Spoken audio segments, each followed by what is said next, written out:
अस्सलाम वालेकुम फ्रेंड्स, आप देख रहे हैं comprehensive commentary on withholding taxes tax year 2022 के लिए, यानी करंट टैक्स ईयर के लिए। ये डॉक्यूमेंट KPMG का है 16 नवंबर का, यानी बिल्कुल लेटेस्ट अप टू डेट। अगर आप इस डेट के नज़दीक ये वीडियोस देख रहे हैं तो ये लेटेस्ट अपडेट है। और यहाँ पे हम बात कर रहे हैं कि विदहोल्डिंग किन किन ट्रांजैक्शंस पे करनी है, उनकी टाइप है, सेक्शन कौन सा है। हम इस वक्त सेक्शन 151 पे हैं, प्रॉफिट ऑन डेट, और किस रेट से हमने डिडक्शन करनी है, और बहुत सारी बातें जो टैक्स रिटर्न फाइलिंग के हवाले से, टैक्स की जो डिडक्शन हो जाती है उसके डॉक्यूमेंट विद होल्डिंग सर्टिफिकेट्स लेने के हवाले से, FBR के साथ एक्सक्यूज़ मी डील करने के साथ,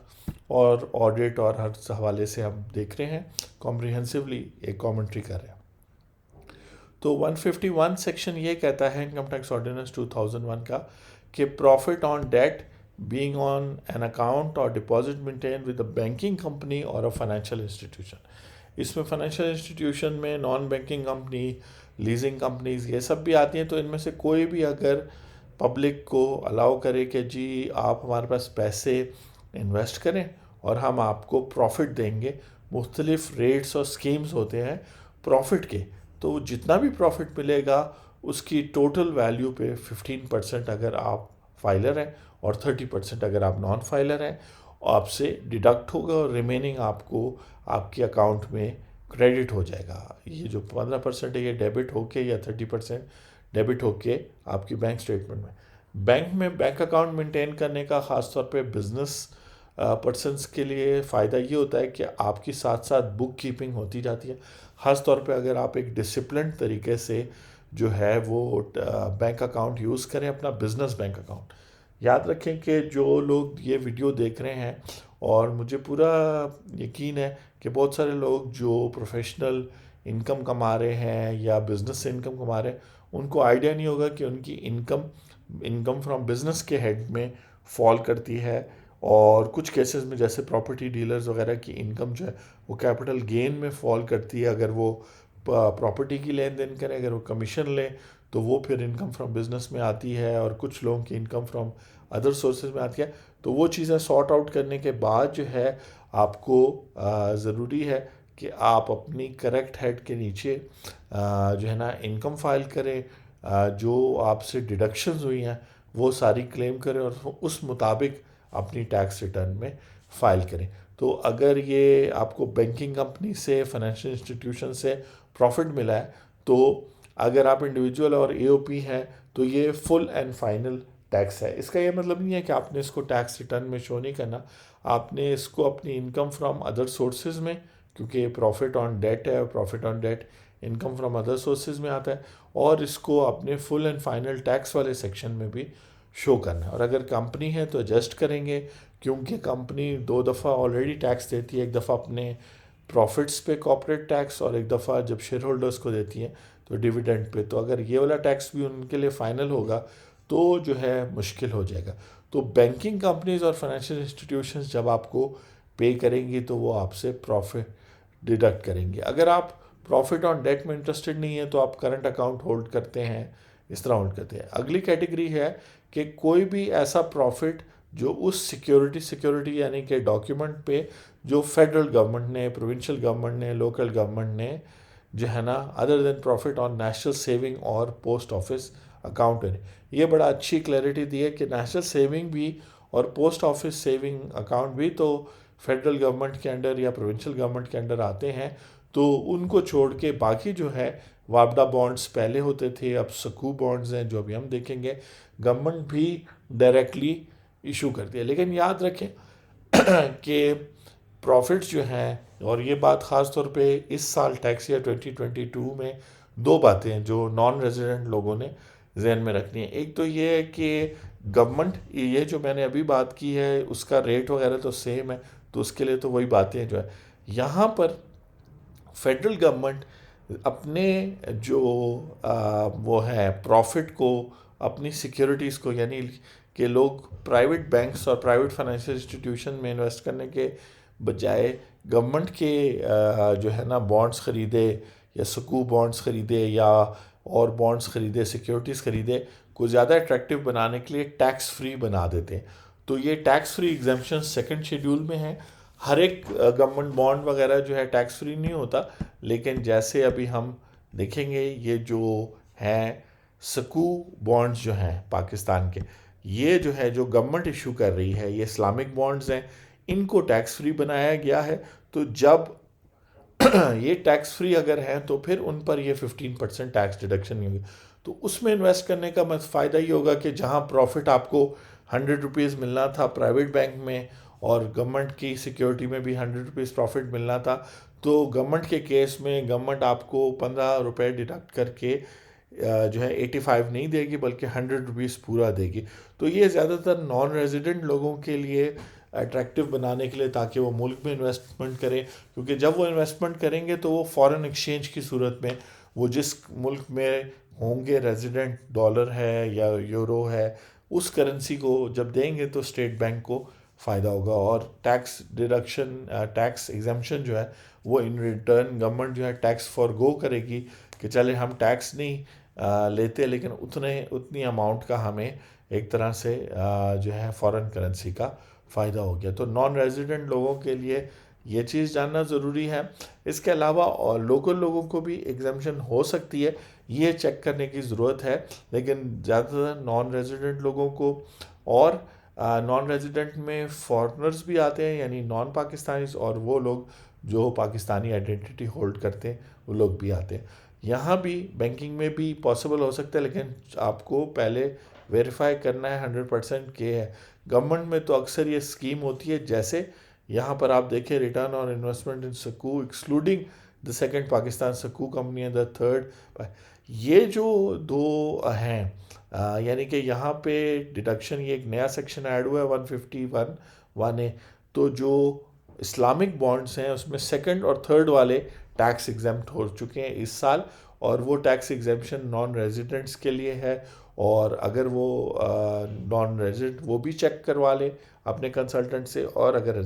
मैंने अभी डिटेल में नहीं देखा तो अभी वीडियो पे मैं कंफर्म नहीं करूँगा, लेकिन आगे जाके एग्जाम्पशंस के हवाले से ये जो प्रॉफिट ऑन डेट है, इस साल काफ़ी अमेंडमेंट्स हुई हैं। जैसे एक और अमेंडमेंट ये है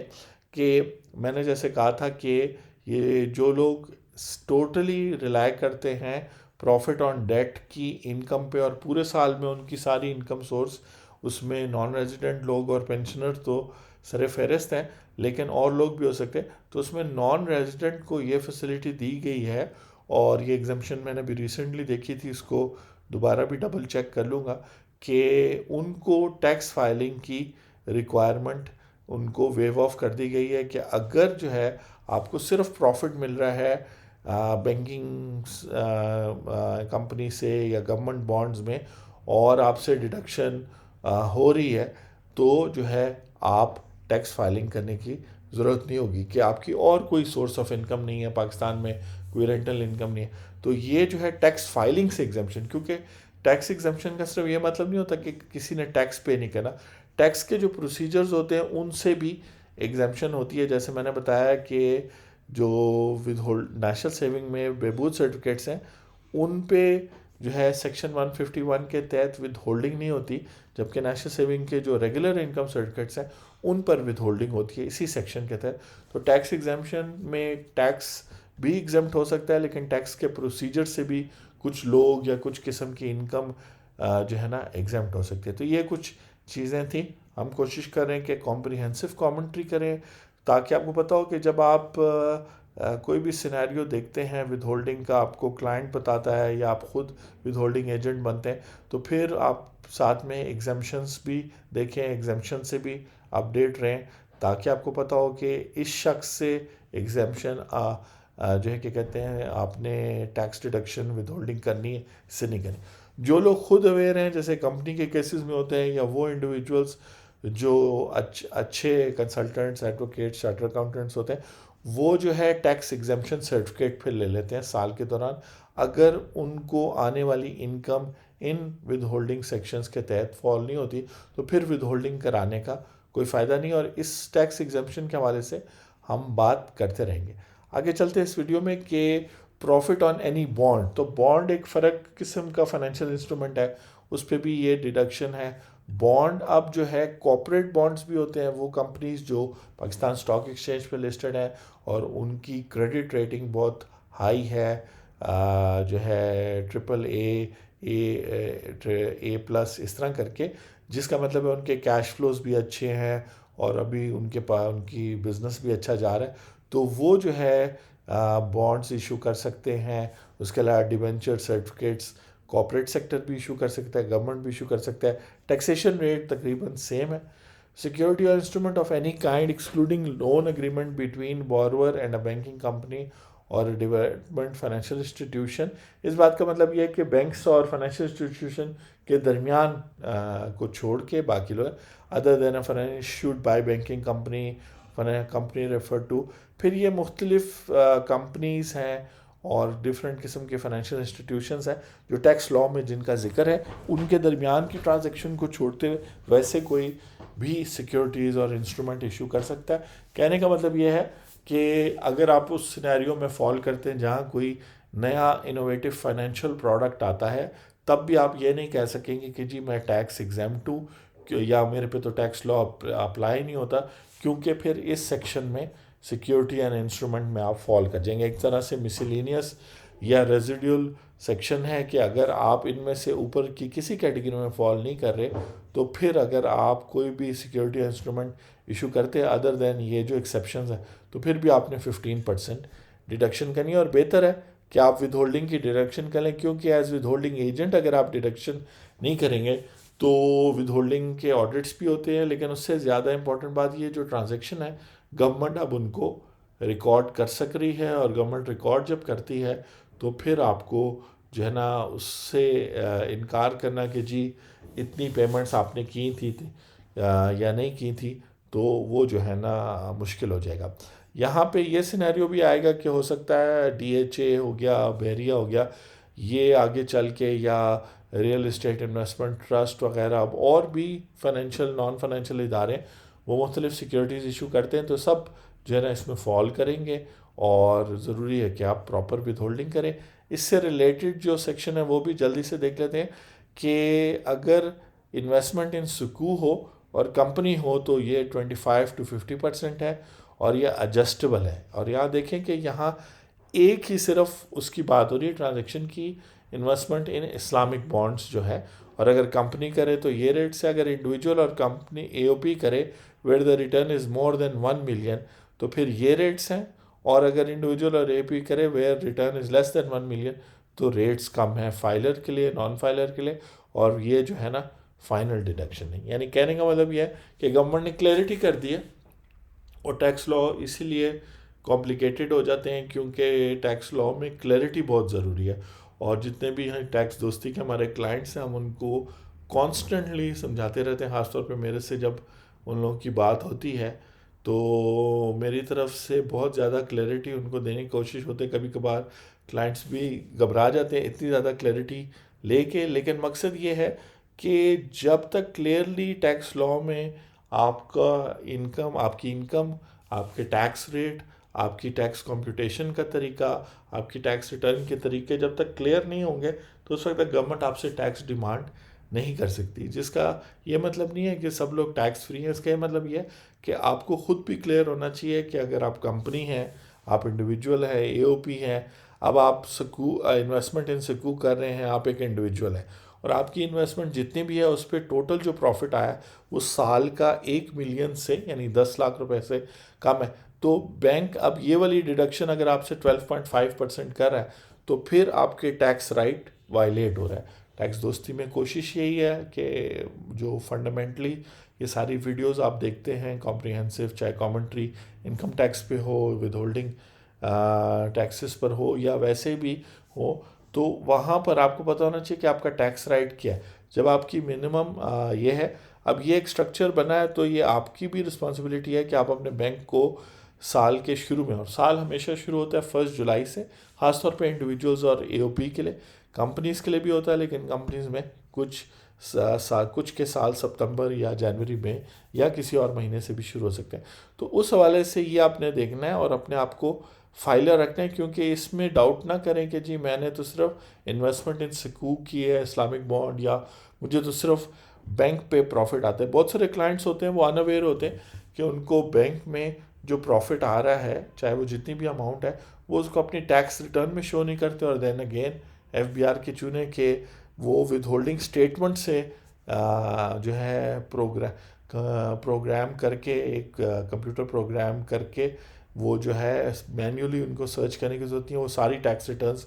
उनके सामने आ जाती है और उनको फिर नोटिस भेज देते हैं। और फिर जो लोग अवेयर नहीं होते या वो फिर जब आगे डील करते हैं तो उनको ये नहीं पता कि जब फाइनल टैक्सेशन हो तो टैक्स वाले आपसे मज़ीद टैक्स नहीं मांग सकते, जस्ट बिकॉज वो आपको सिर्फ तंग कर रहे हैं और आप अपनी फुल एंड फाइनल टैक्सेशन पे कर चुके हैं। दोबारा रिपीट करता हूँ कि जहाँ भी ये आप फाइनल देख रहे हैं, इसका मतलब ये है कि अगर एक शख्स था, उसने इंडिविजुअल था, वो अपना इन्वेस्टमेंट की थी, उस पर उसको प्रॉफिट मिला, प्रॉफिट इन्वेस्टमेंट इन सिक्यूर्स था, एक्सेप्ट फॉर ये सेकंड और थर्ड वाले जो टैक्स एग्जेम्प्ट है, तो इन पे विद होल्डिंग भी नहीं होगी, ना आपने बाद में रिटर्न पे करना होगा। तो अगर इसके अलावा किसी सकूँ में इन्वेस्टमेंट की है और उसको 1 मिलियन से प्रॉफिट ज़्यादा मिला है, उससे 12.5% कट चुका है क्योंकि वो फाइलर है, तो उसकी रिटर्न में अगर उसने शो नहीं किया और वो उसको बुला लेते हैं कि जी आपने शो नहीं किया, अब आपको मज़ीद टैक्स पे करना पड़ेगा,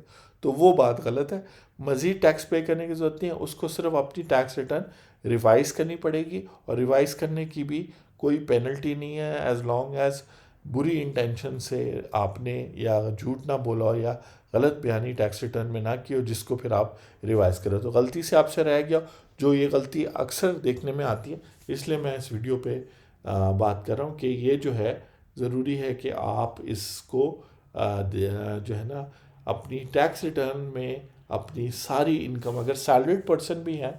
तो जो सैलरी आपकी जिस बैंक अकाउंट में आ रही है, नॉर्मली वो आपसे पूछे बगैर या आपकी मर्ज़ी से सेविंग अकाउंट होता है, तो वो सेविंग अकाउंट उस पर जो प्रॉफिट आता है या फिर आप उसमें से निकाल के किसी और अकाउंट में भी रखते हैं, वो भी सेविंग अकाउंट्स हैं,